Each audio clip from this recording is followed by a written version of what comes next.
Hi friends, welcome to rupees kitchen. இந்த comfort plus கிரைண்டரில் maybe இதனால் கூட நீங்கள் ஃபால்ட்டுன்னு நினைக்கலாம். அதனால் நான் இதை ஃபஸ்ட் டைம் நான் ஐடென்டிஃபை பண்ணுறேன். அதனால் இந்த வீடியோ போஸ்ட் பண்ணுறேன். இப்போ பார்த்தீங்கன்னா நான் வந்து சுவிட்ச் ஆன் பண்ணுறேன்.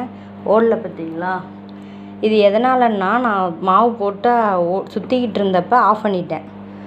ஆஃப் பண்ணிட்டா இந்த மாவெல்லாம் போய் இங்கெல்லாம் சிக்கிக்குது.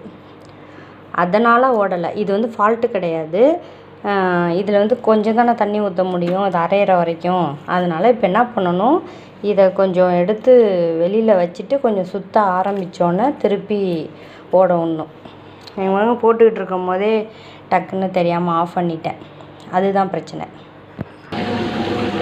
இப்போ பாருங்கள், நல்லா சுற்றுது. இங்கே நான் எடுத்து வச்சுட்டேன். இப்போ இன்னுமே இது உள்ளார ஆட் பண்ணால் ஒன்றும் ஆகாது. இது வந்து ஃபால்ட்டு கிடையாது. நிப்பாட்டக்கூடாது இடையில. Bye friends.